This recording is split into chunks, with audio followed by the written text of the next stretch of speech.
The white പേപ്പറിൻ്റെ മറ്റൊരു വീഡിയോയിലേക്ക് എല്ലാ കൂട്ടുകാർക്കും സ്വാഗതം. ഇന്ന് നമ്മൾ എടുക്കാൻ പോകുന്നത് ചെക്കാണ്. നെഗോഷ്യബിൾ ഇൻസ്ട്രുമെൻറ്റിൻ്റെ ക്ലാസ്സുകളാണ് ഇത്രയും നാൾ നമ്മൾ എടുത്തുകൊണ്ടിരുന്നത്. അപ്പോൾ ഇനി അടുത്തത് ചെക്ക്. അപ്പോൾ നമ്മളിപ്പോൾ ഏതൊക്കെ ക്ലാസ് പറഞ്ഞു കഴിഞ്ഞു? ബിൽ ഓഫ് എക്സ്ചേഞ്ച് എടുത്തു, പ്രോമിസറി നോട്ട് എടുത്തല്ലേ. അടുത്തത് cheque. Cheque deals in section 6 of the NI act. NI ആക്ടിൻ്റെ സെക്ഷൻ 6ലാണ് എന്തിനെക്കുറിച്ച് പറയുന്നത്? ചെക്കിനെ കുറിച്ച് പറയുന്നത് അല്ലേ. ഇനി in India only bank can issue cheque. Cheque issue ചെയ്യാൻ ആർക്ക് മാത്രമേ അധികാരമുള്ളൂ? ഇന്ത്യയിൽ ബാങ്കിന് മാത്രമേ അധികാരമുള്ളൂ. In 1833 Bengal bank introduced cheque system in India. ഇന്ത്യയിൽ ചെക്ക് സിസ്റ്റം കൊണ്ടുവന്നത് ബംഗാൾ ബാങ്കാണ്. ഏത് വർഷം? 1833 Bengal bank introduce check system in India. There is no standard format prescribed in any law for check, but in CTS 2010 stated that there should be a standard format for check. എന്താ പറയുന്നത്? സാധാരണ ഒരു ഫോർമാറ്റില്ല, standard format ചെക്കിനില്ല. പക്ഷേ CTS 2010 check truncation system വഴി 2010 പറയുന്നത് ഒരു standard format ചെക്കിനുണ്ടെന്നാണ് state ചെയ്യുന്നത്. Okay.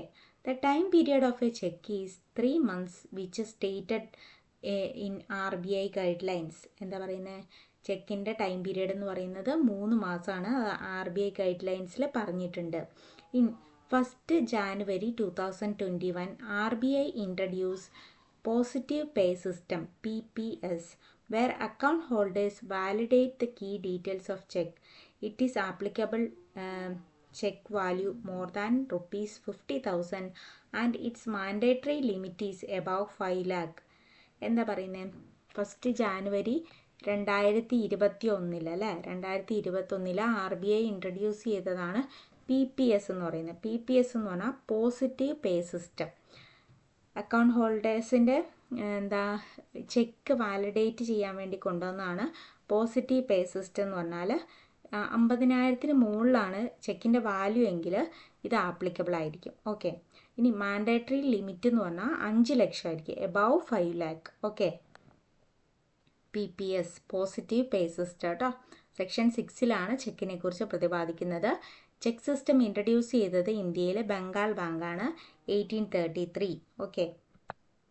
അടുത്തത് a cheque encashed by bank called cheque honoured എന്ന് പറഞ്ഞാൽ നമ്മൾ ചെക്ക് ബാങ്കിൽ കൊണ്ട് കൊടുത്തു, ബാങ്ക് നമുക്ക് പൈസ തന്നിട്ടുണ്ടെങ്കിൽ അതിനെ നമുക്ക് ചെക്ക് ഹോണേഡ് എന്ന് പറയാം. ഇനി a cheque payable on demand and is a direction to the banker to pay sum of money. എന്താ ചെക്ക് എന്ന് പറഞ്ഞാൽ? ഡിമാൻഡ് അനുസരിച്ച് എപ്പോഴാണോ ചെക്ക് കൊണ്ടു കൊടുക്കുന്നത് അപ്പോൾ അവർക്ക് പൈസ കൊടുക്കേണ്ടി വരും. അതാണ് പറയുന്നത് പേയബിൾ ഓൺ ഡിമാൻഡ്. ആൻഡ് പിന്നെന്താ പറയുന്നത്? ബാങ്കിന് കൊടുക്കുന്ന ഒരു ഡയറക്ഷനാണ് അതല്ലേ. അതിൽ പറഞ്ഞിരിക്കുന്ന എമൗണ്ട് കൊടുക്കണം എന്ന് പറയുന്ന ഒരു ഡയറക്ഷനാണ് ചെക്കിലുണ്ടാവുക. ഇനി when bank refuses to pay the amount in the cheque called cheque dishonoured. ഇപ്പോൾ ബാങ്ക് ആ എമൗണ്ട് കൊടുത്തില്ല, ചെക്കിൽ പറഞ്ഞിരിക്കുന്ന എമൗണ്ട് കൊടുത്തില്ലെങ്കിൽ അതിന് നമുക്ക് എന്ത് പറയാം? ചെക്ക് ഡിസോണർ ആയിപ്പോയി എന്ന് പറയാം. എമൗണ്ട് കൊടുത്തിട്ടുണ്ടെങ്കിൽ ചെക്ക് ഹോണേഡ് എന്നും, എമൗണ്ട് കൊടുത്തിട്ടില്ല ബാങ്ക് റെഫ്യൂസ് ചെയ്യുകയാണെങ്കിൽ അതിനെ ചെക്ക് ഡിസോണേഡ് എന്നും പറയാം. When a cheque dishonoured without specify reason called illegal dishonoured. ഒരു കാരണമില്ലാതെ ബാങ്ക് കൊടുക്കുന്നില്ല, എമൗണ്ട് കൊടുക്കുന്നില്ലെങ്കിൽ അതിനെ ഇല്ലീഗൽ ഡിസോണേഡ് എന്ന് പറയാം. When a cheque dishonoured without specify the reason called illegal dishonoured പറഞ്ഞു. ഇനി formal notice stating that the bank will not accept cheque called notice dishonoured. ഒരു notice കൊടുക്കുകയാണ്, സ്റ്റേറ്റ് ചെയ്യുന്ന ബാങ്ക് ഈ ചെക്ക് അക്സെപ്റ്റ് ചെയ്യില്ല എന്ന് പറഞ്ഞിട്ട് ഒരു ഫോർമൽ നോട്ടീസ് കൊടുക്കുകയാണെങ്കിൽ അതിനെ നമുക്ക് നോട്ടീസ് ഓഫ് ഡിസോണേഡ് എന്ന് പറയാം. A genuine cheque wrongfully dishonoured by the bank called wrongful or negligent dishonoured. ഇനി എന്താ പറയുന്നത്? ഒരു ജെന്യൂൻ ആയിട്ടുള്ള ഒരു നല്ലൊരു ചെക്ക് ബാങ്ക് ഡിസോണർ ചെയ്തു, അറിയാതെ wrongful ആയിട്ടാണത് ഡിസോണർ ചെയ്തതെങ്കിൽ അതിനെ നമുക്ക് wrongful അല്ലെങ്കിൽ നെഗ്ലിജൻറ്റ് ഡിസോണേഡ് എന്ന് പറയാം. ഇനി in wrongful dishonour banker become liable to the drawer. അപ്പോൾ ബാങ്കറാണ് ഇതിൽ ലയബിൾ ആയിട്ടുള്ളത് അല്ലേ, അയാൾ ഡ്രോയറോട് ലയബിൾ ആയിരിക്കും എന്നാണ് പറയുന്നത്. ഓക്കെ. ഇനി ചെക്കിലെ പാർട്ടീസിനെ നോക്കാം. Drawer, drawee, payee. Okay. Drawer എന്ന് പറഞ്ഞാൽ അക്കൗണ്ട് ഹോൾഡർ. ആരാണോ അക്കൗണ്ട് ഹോൾഡ് ചെയ്യുന്നത് അയാളെ നമുക്ക് എന്ത് പറയാം, ഡ്രോയർ എന്ന് പറയും. ഡ്രോയി എന്ന് പറഞ്ഞാൽ എപ്പോഴും ബാങ്ക് ആയിരിക്കും, ഓൾവേസ് ബാങ്കർ. അത് ഓർത്തിരിക്കുക, ക്വസ്റ്റ്യൻ വന്നിട്ടുണ്ട് പലതവണ PYQയിൽ കണ്ടിട്ടുള്ളതാണ് കേട്ടോ. ഡ്രോയി എന്ന് പറഞ്ഞാൽ ഓൾവേസ് ബാങ്കർ. പേയി എന്ന് പറഞ്ഞാൽ ആരുടെ കയ്യിലാണോ ചെക്ക് ഉള്ളത്, ഹോൾഡർ ഓഫ് ദ ചെക്ക് അല്ലെങ്കിൽ drawer of the check. Draw ചെയ്യുന്ന ആൾക്കായിരിക്കും പൈസ കിട്ടുക അല്ലേ, അല്ലെങ്കിൽ ആർക്കാണ് പൈസ കിട്ടുന്നത് അദ്ദേഹമാണ് പേയി. ഓക്കെ. ഇനി crossing of cheque. Crossing is the act of put two parallel transverse line on the top left corner of the cheque. ചെക്കിൻ്റെ മുകളിൽ 2 സമാന്തര വരകൾ വരച്ചിട്ടുണ്ടെങ്കിൽ അതിനെ നമുക്ക് ക്രോസിംഗ് എന്ന് പറയാം. Okay. Crossing is the act of put 2 parallel transverse line on the top left corner of a check.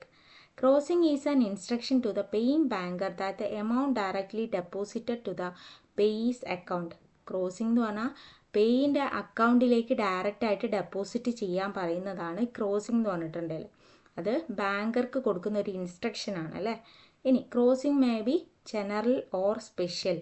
ജനറലും ഉണ്ട്, special ക്രോസിംഗും ഉണ്ട് കേട്ടോ. ഇനി general crossing. Cheque bears across its face an addition of 2 parallel transverse line and or the addition of word and company or not negotiable between them. എന്താ general crossing എന്ന് പറഞ്ഞിട്ടുണ്ടെങ്കിൽ, general crossing എന്ന് പറഞ്ഞിട്ടുണ്ടെങ്കിൽ ഒന്നെങ്കിൽ അതിൻ്റെ അകത്ത് ആൻഡ് കമ്പനി എന്നോ അല്ലെങ്കിൽ നോട്ട് നെഗോഷ്യബിൾ എന്നോ എഴുതിയിട്ടുണ്ടാവും ഈ ഒരു സമാന്തര വരകൾക്ക് പുറമെ. ഇനി in the case of general crossing on the cheque paying banker will pay money to any banker. ആർക്ക് വേണമെങ്കിലും പേയിങ് ബാങ്കർക്ക് എമൗണ്ട് കൊടുക്കാം എന്നാണ് പറയുന്നത്. ഇനി അതാണ് ഇവിടെ കാണിക്കുന്നത്. ആൻഡ് കമ്പനി, അക്കൗണ്ട് പേയി അല്ലെങ്കിൽ നോട്ട് നെഗോഷ്യബിൾ എന്നൊക്കെയാണ് ജനറൽ ക്രോസിംഗിൽ ഉണ്ടാവുക.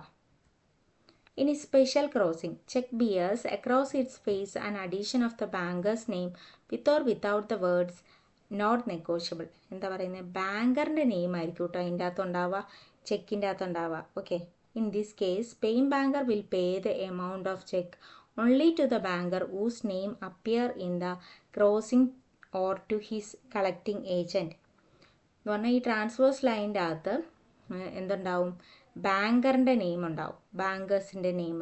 അല്ലെങ്കിൽ നോട്ട് നെഗോഷ്യബിൾ വിത്തോ വിത്തൗട്ടായിട്ടോ എന്തുണ്ടാവും, നോട്ട് നെഗോഷ്യബിൾ എന്നും ഉണ്ടാവാം.